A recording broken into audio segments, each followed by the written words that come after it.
and welcome to the pod. My name's Grace, and with us we have James, who's going to talk us through how to become a sustainability entrepreneur. Thank you so much for coming. Thanks for having me. So tell me what that means for you and what you do. Well, sustainability entrepreneur isn't something I would usually use as a term of what I do, but I guess sustainability is a word that everybody knows and has heard about trying to do better for the environment, right? And I guess that kind of sums up what I do.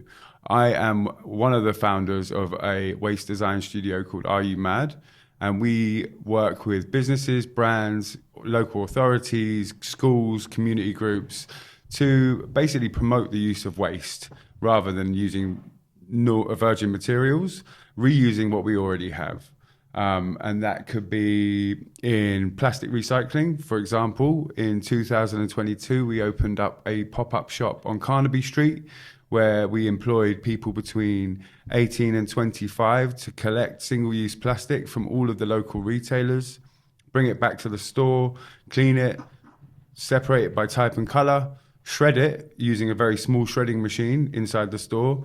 And then we built a whole store, fixtures and furnishings out of local waste. So using small machinery. So we had machines that like heat plastic up and pressurize it into sheets. And we had machines that make sort of like building blocks and stuff like that. Kind of like a tie-dyed plastic paradise. Check our website to see more pictures, so don't sound completely crazy. But yeah, you know, using what's around us and what's available, rather than it just being thrown away or, you know, taken to incineration or sent to other countries, using it in a local area, hyper-locally. That is amazing. I can't wait to hear how you even thought of that idea. But just to begin with, let's go right back to the beginning. What did you want to be when you were growing up, and what were you before this? Yeah, it's random. What did I want to be when I grew up?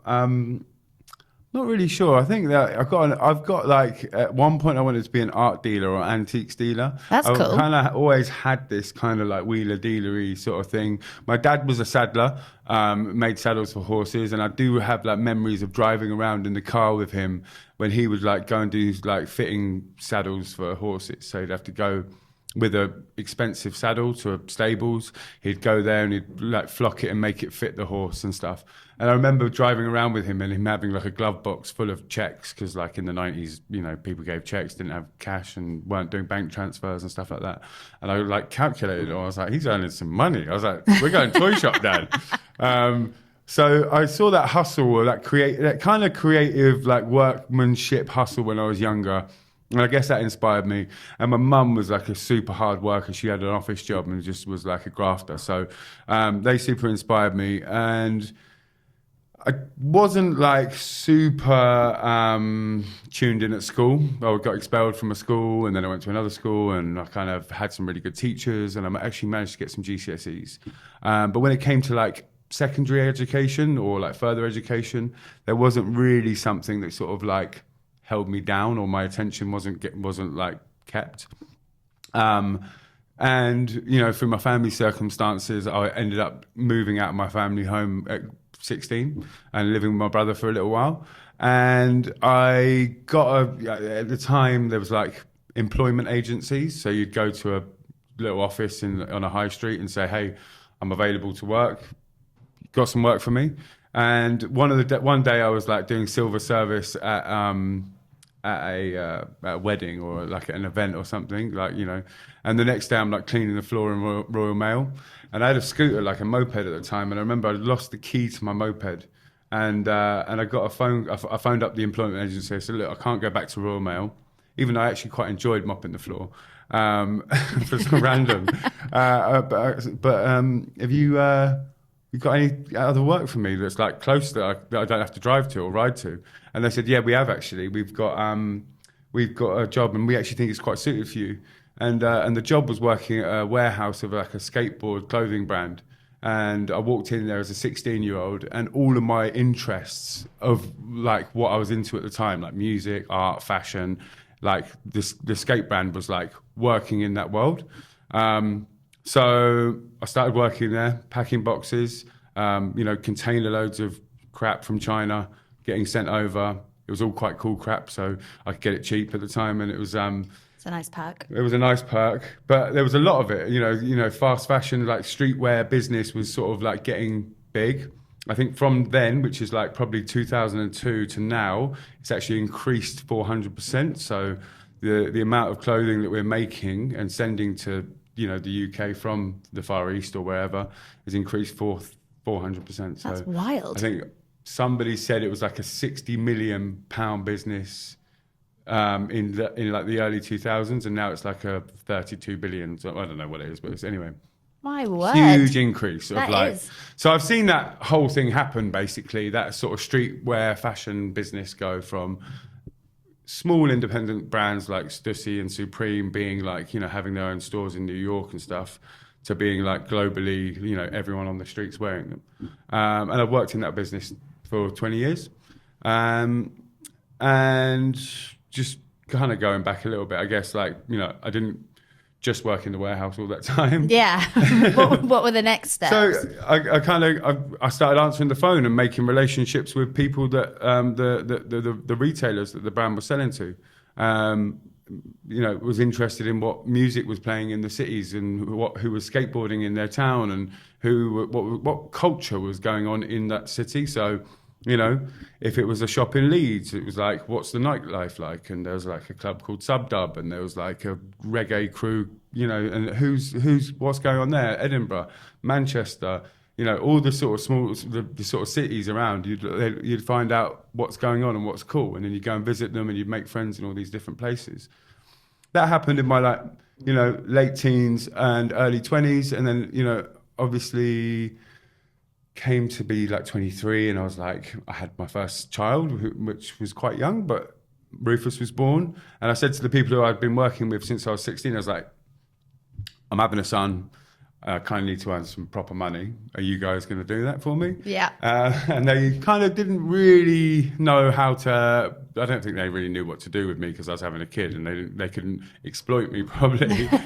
Not that I felt exploited, and I really enjoyed what I was doing, but they weren't going to give me the financial support I needed. So I ended up starting my own business, and that was importing brands from overseas and distributing them to retailers in the UK. Was that from everything you'd learned from that job? Yeah, pretty much, yeah. And the relationships that I had made. So, there was like small independent brands in the US and in Europe and in Japan, and they needed distribution outlets in the UK. And at the time, Urban Outfitters, ASOS, and all the sort of like, online businesses were flourishing. So you could take that product, show it to them, show them a sample, and then they would place an order, and when they pay for the order, you get paid a percentage. And if you're selling £10 million worth of stuff and you're getting 13%, you're doing all right for a 23-year-old kid. Were you selling £10 million worth of stuff? Wow. Yeah, it's quite crazy. Yeah. That is wild. Yeah, because it's popular. You know what I mean? You're like all the trainers and all the T-shirts and the hats that all the kids want. Yeah. Yeah. Everybody wants clothes. Yeah. Wow. Yeah, and I guess, I did that for a long time. And I set my own companies up, and I had my own brand and, clothing stuff. And, I learned everything from manufacturing to marketing to, wholesale. So I kind of had the whole 360 picture of it. And, when it came to like, 2018, 2019 or whatever, I think, most of the money I was earning was through marketing, influencer marketing, doing events for large corporate companies like, Nikes and VF corporation companies. And then when COVID hit, didn't have any work. At that point I had 3 children, 3 boys. And I looked at what was going on in my personal life. I care about the planet. I've learned about colonialism and exploitation and learned a lot of stuff about life and how businesses are run. And, Are You Mad is just an answer to that. It's like, are you making a difference? A lot of the companies were also starting to talk about sustainability. They're starting to talk about how they're impacting culture and their ethics and stuff. And I started asking questions like, what does that all mean? What are you talking about here when you're saying you're supporting people and you're trying to do better for the planet? So I met Nadeem, my business partner. Him and I started Are You Mad in 2020 in COVID, I think, or maybe just after. In COVID? Yeah. That's a tricky time to start. Yeah, I mean, look, I've got privilege that I didn't have to go and try and scrape money together. I wasn't in that sort of position. I had some family that were looking after me at the time, and Nad also, he had a small business that was like ticking over. So, being able to go and talk to people that I've had relationships with a long time about sustainability, about community, about culture, about ethics, like what are you trying to do here? And like when we were having them conversations, what came up was like, we've got lots of stuff we can't sell. We're going to burn it. We're going to send it to incineration. We're trying to recycle it. Like, have you got any creative ideas? So Are You Mad started as like what we call a conscious creative agency. So like somebody has a problem with, maybe you made a whole size run of something that didn't fit. Like, rather than send it to the factory, can we turn it into something else? Rather than send it to the bin, can we turn it into something else? In the fashion business, everybody makes a sample set, right? So if you've got, a sample set of your collection, which might be 200 pieces, and you've got a salesman in London, you've got one in Manchester, you've got one in London, Berlin, Paris, and your European business amounts basically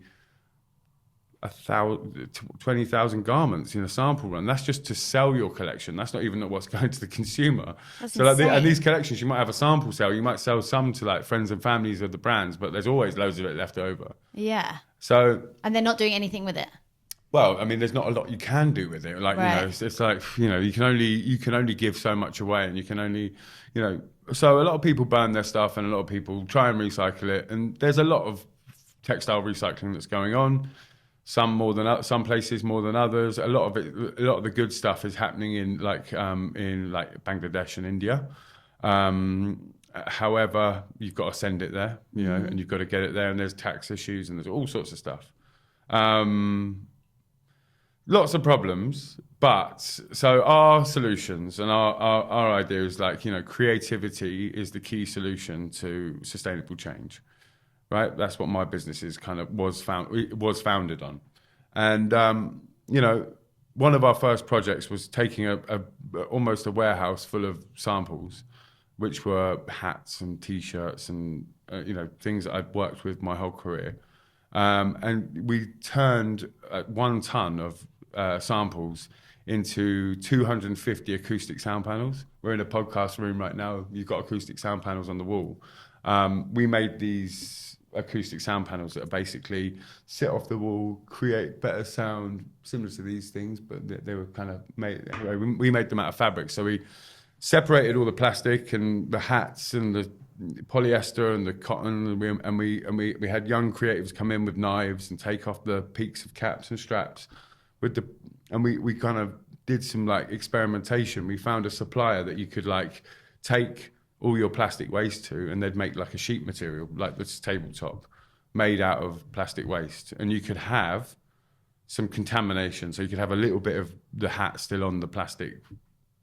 How did you even think to make that into that? How did that come up? That random. Well, it's a problem-solving equation. So you kind of just like brainstorm it, and you're like, we could make it into this. Yeah, and it would be useful. And who's it useful for? So we donated those acoustic sound panels to community music studios, to prison rehabilitation schemes. We gave them to different musicians for their studios, and we made 250 of them out of a ton of stuff. And that was like for like of the product. And you just gave them away? Yeah, we gave them away. So how do you make money in your business? The brand who pays us. Yeah. So they come to you and they're like, we've got this, we want you to think of it, and we'll pay you to do it. Yeah. That's cool. It is cool, yeah. I mean, look, listen, there's a lot of that which is like coming from a marketing department generally. Mm-hmm. It's really a marketing thing that we do, and there's a lot of, when we're working with like a sustainability department, we find that they're generally underfunded. So you've got to make whatever you're doing kind of sexy and cool for the PR and marketing aspect of it. And, obviously that, we've had to be very strict with like greenwashing. We've had to be really strict with what we allow brands to talk about and how we let them talk about what we do. Why? What does that mean? Well, because, a brand is looking for their image to be clean, right? Mm-hmm. You know, and most companies that are making 10 million pieces of clothing a year aren't that clean. You know, they just can't be, because you have to extract materials from the planet, right? Yeah. And you have to extract from people to get your prices to a certain point.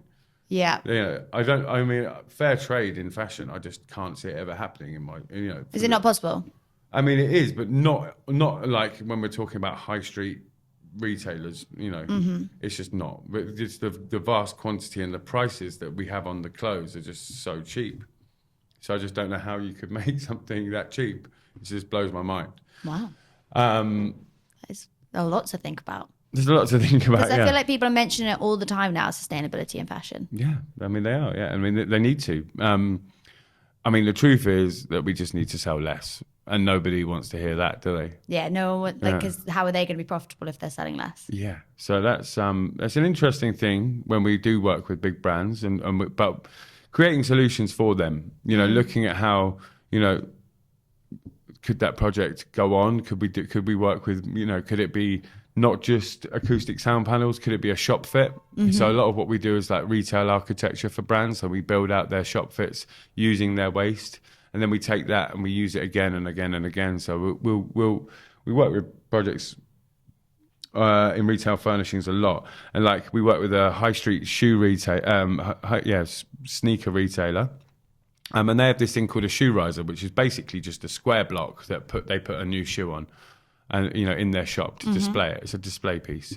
And we've been taking their pallet wrap from their distribution center, which is like heavy duty cling film.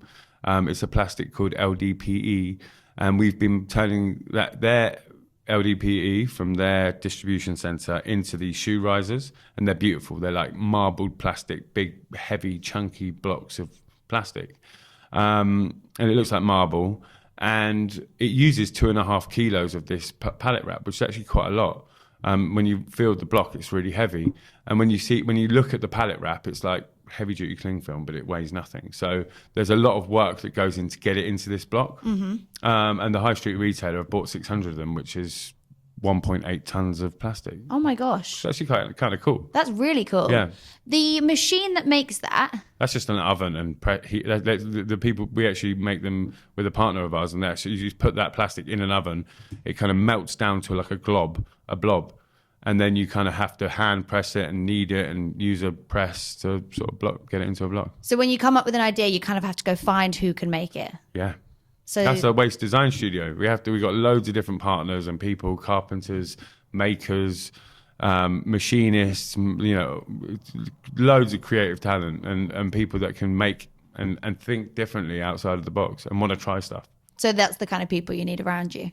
Yeah, and I guess from being in the fashion, music world, going to Glastonbury, going to different things, and you know, I've got a great phone book of people who just are up for trying things, and that's kind of how we've got to where we are so far. It's like Charlie Boyden. Yeah, he works with us all the time. Yeah, he's amazing. He's got that brain. Like every time he's posting something, it's something new on his. Yeah, which is lovely because I feel like that's rare, that kind of brain. Yeah, I mean, I saw a chair that he had that was like, it was an Eames chair with springs on it. And I was like, that is ridiculous. And I was like, he's the guy I want to work with. And I sent him a message, and that's how we started working together. That's amazing. So it's like always put your work out there because you don't know who's seeing it. No, it's really important. I mean, you know, it's good to see people just doing strange things. You know what I mean? And I don't think, you know, if you're looking at something that looks like an IKEA furniture, or, you know, something that's pretty basic and simple, maybe you get paid for it and maybe it's great to do it and maybe that's your bread and butter. But if you've got creative ideas and you want to, and you kind of like, the stranger the better, in my opinion. Yeah, I totally agree. Are you thinking about that like everywhere you go now? Are you looking at stuff and like waste? Yeah. And the most important thing is that the team of young people that we've built around us, like I think when we were doing our project in Carnaby Street, when we kind of, you know, started out a little bit later, but the team that we built around us, we were standing outside a restaurant and we'd been out for dinner together, and they're looking at this trash and they're like, what do you reckon we can make out of all of that stuff? And like, what do you think? You know, it's great seeing young people engage in this thing and just seeing how they can like imagine what could be. Yeah, 100%. Are you always like growing your team and looking to invite them people in? Yeah, we are. We've just always got new people.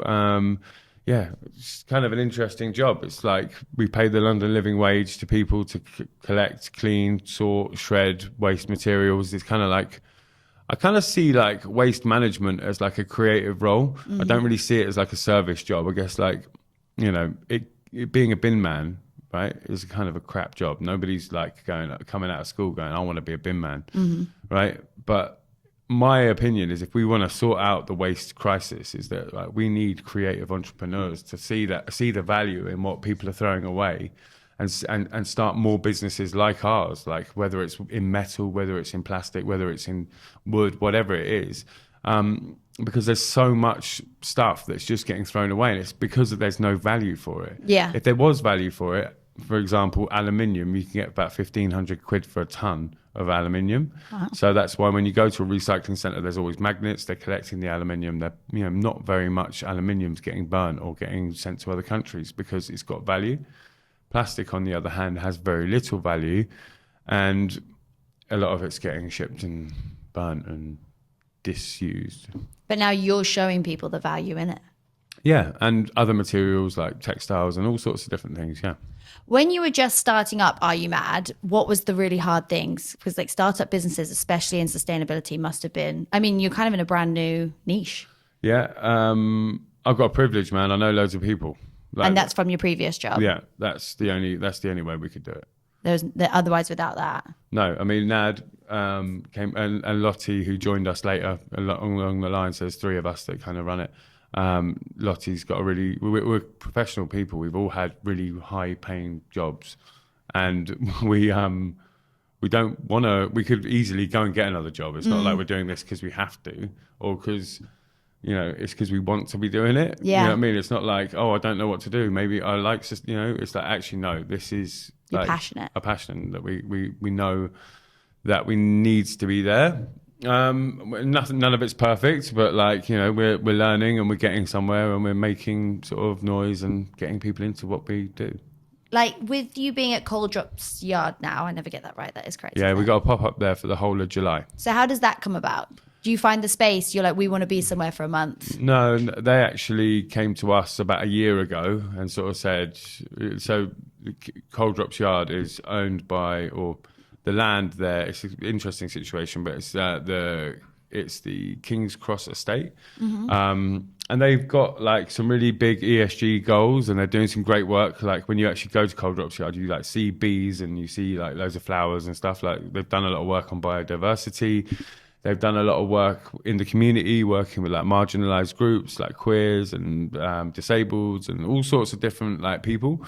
And they've, the sustainability and specifically the circular economy was something that they haven't been able to address.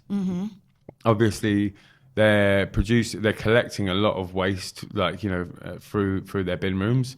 So one of the things that we're doing this week, we've just started 2 days ago, is auditing everything that comes through their bin room. So whether that's soft plastic, hard plastic, cardboard, wood, metal, glass, etc., we've got a daily figure of what's leaving the site for the whole of that place, which is it's quite a lot, but like a scary amount. Or no, not really, but it's a lot.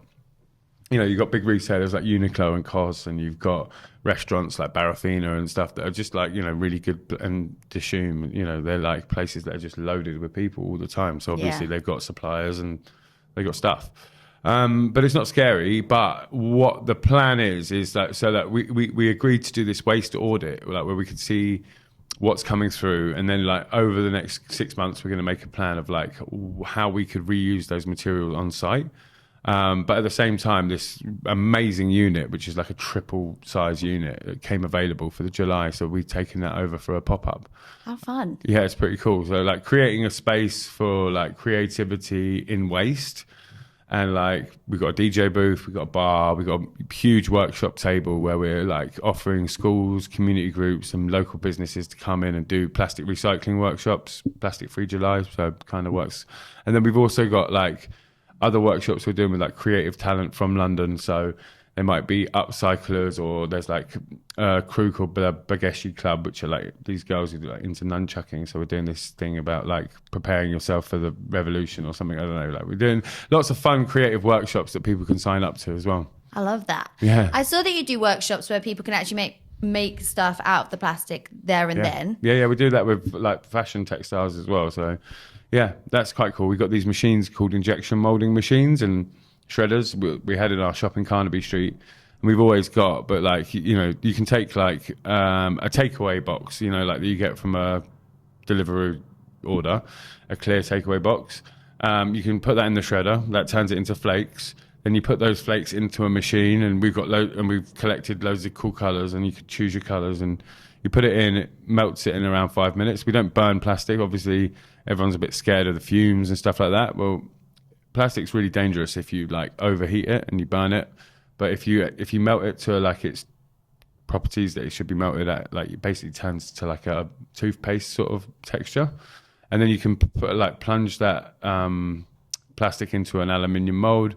You open the mold and you've got a product that people can take away. And it's kind of like a nice demonstration of the circular economy. Like, here's some stuff that was going in the bin. Everyone knows plastic's a problem. You can talk about plastic till the sun comes down. But like, look, you can actually reuse it. This is something you can do. This is something that's possible. And then like, it's kind of that behavioral change thing. Like, how does that make you feel? Like, does that make you feel like guilty when you're going to go and buy a plastic bottle? Probably not. But like, does it make you think about like how your like council are dealing with your waste that you're paying for them to take away through council tax and stuff? Does it make you want to ask questions? Does it make you want to, you know, start a revolution? I don't know. But like, you know, that's kind of one of the things that we do. And we always have done. Like, people interacting is going to have a way bigger impact on them than just being told. Yeah, we don't really use guilt. Like, that's something that we've like steered away from. Attraction rather than promotion, I would say. And it's good, you know. That's why we always have like music, and we've worked with like Nike and the North Face and like big brands that kids know. Yeah. You know, I think if we go to a school and we say, oh, you know, I work with Patagonia and I work with Marks and Spencer's, they'll be like, so what, dude? But if you say like, we work with Nike and the North Face, and like, you know, we do this stuff for them, they're kind of like, all right, cool. Yeah, I want to get down with that. What is that? And they want to hear more about it. Yeah. What's one of the coolest things that's happened with Are You Mad? Just that we exist, man. You just love that you blows my exist. mind. Yeah, it blows my mind. Like, you know, we've made a business that turns over an okay, it pays like 3 adults like an okay salary, and it pays 3 younger people like a decent salary. Do you know what I mean? Like we've been doing it for 3 years. It's like, I'm surprised we just sell rubbish reinvented. Like, it's great. It is amazing. It's incredible. And you know, obviously it's not quite as simple as that, because there's a nuance. Like, we are selling like marketing stories to brands, you know, that's how we do it. And that we can only do that because of our relationships and the way that we, you know, what we've done before. But yeah, it's kind of interesting. It's really cool. Do you see like this getting bigger and bigger? Is that how sustainability is going? I think it goes in waves, man. I think, like, you know, some months people are into it, some months people aren't. You know, I don't know. Like, you know, there's innovation, sustainability.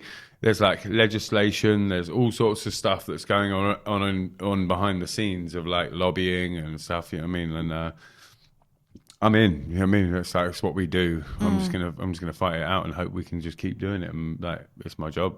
You know, I like it. We're like glorified bin men. It's like, it's cool, and I want more people to do it. I don't think we can like become a huge company. I don't want to become a huge company that employs loads and loads of people. I just like to see other people doing the same thing. Do you have much competition? Not enough. Really? You want love more? Yeah.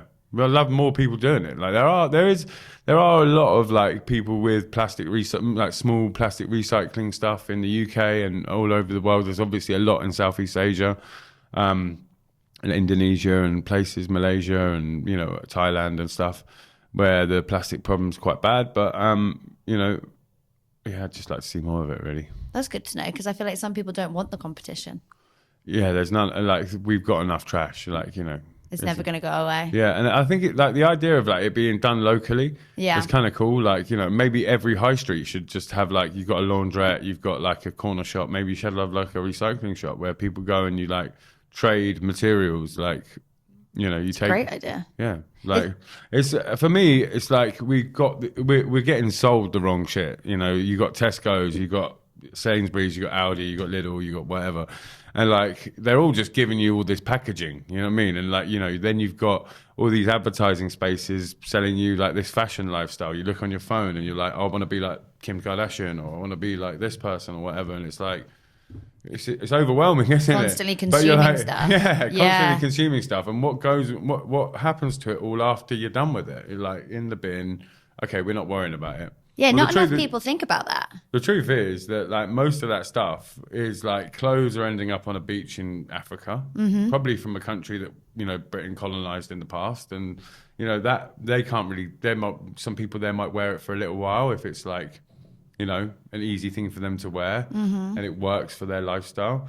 And then, but then there's an awful lot of stuff they're not interested in, that's just ending up on the beach. So there's no like way of it being recycled, or it's ending up in the ocean, and it's ending up in the environment and like just rotting and being eaten by animals. It's like, it's kind of crazy. It's scary to think about. Yeah. And they hide it all. Well, hide a lot of it. Well, you know, or is the information there? I don't know. The information's there if you want to hear it, but like most people just want to look at the shiny shit, not this. You know? Not think about that. Yeah.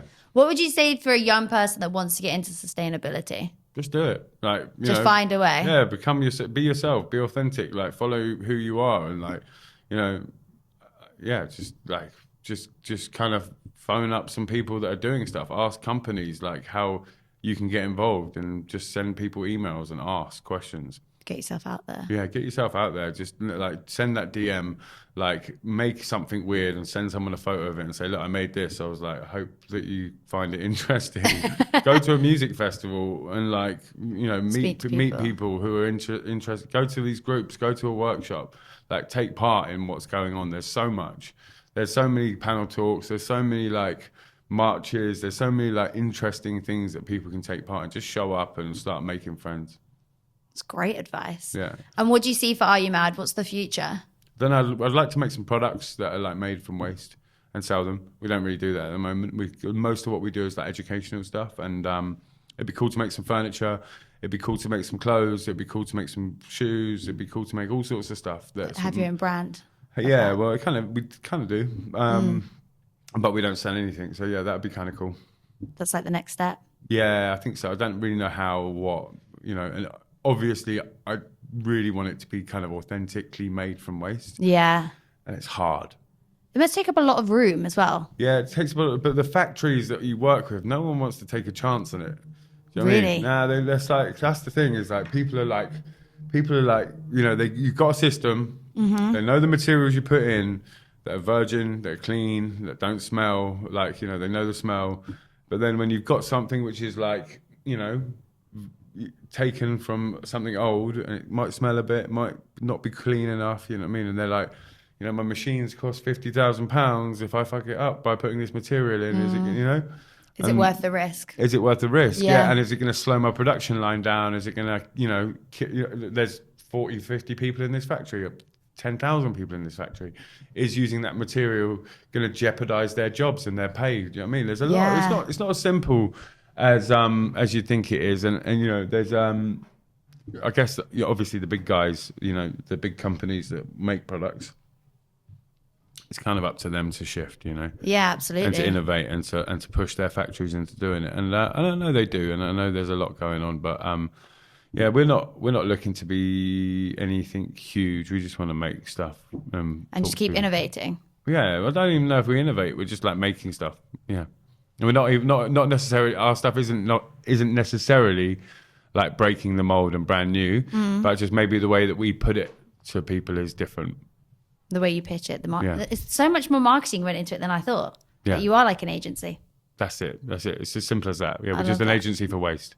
Wow, that's perfect. Yeah, it's kind of weird. It is weird, but it's sick. Like, I love it. That's so niche. That's the whole point. It's quite niche, yeah. But it works. Yeah, but by doing it, we actually do the work. You know what I Yeah. mean? We're not just an agency that just like, you know, we do actually have a factory. Yeah, that is cool. Yeah. Are you going to trying to get your family into it? Are they into it? Yeah, I don't know. Yeah, kids. Yeah, my son's about to go to college to be an electrician.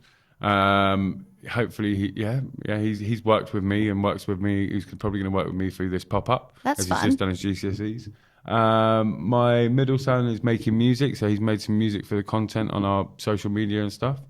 And my younger son, I don't know, man. We'll have to see. Yeah, he just comes and like smashes the gaff up when he comes to work. So yeah, They've got their own personalities yet to figure sure. out. Yeah, that's it. Fun. Well, any other words of wisdom? Anything else from Are You Mad? No, not really. I think just make friends and like talk to people and just be yourself and like try and figure out like step by step what you want to do. Like, you know, that for me, that's been the blessing in my career is like my interests have always been music, art and fashion. And I got a foot in the door at 16 of like something that's pretty boring, like working in a warehouse. Yeah. And because I wasn't scared to tell people that I was like, I'm interested in this stuff. I like, that's a cool sticker on your skateboard, or that's a cool bag that you've got. Like, make yourself, you know, be easy to be interested and be interesting. Like, try and have conversations with people that aren't necessarily about, please, can I have a job? Like, or can I, no, don't always try and move up the ladder. Just try and like, be there and take it all in and Be present. go to the gig and go and see that performance and go to that event. Do you know what I mean? And make yourself out there and just like, and don't look at it as networking. Just look at it as like, that's what you're doing. That's your life, and make it. And then, you know, you'll be an old man and you'll probably have a business. Perfect. Thank you so much. That was perfect. Great. I hope it made sense. Thanks so much. Thank you so much for watching. Please make sure that you like and subscribe so we can continue to make these and keep teaching people how to become A. Thank you.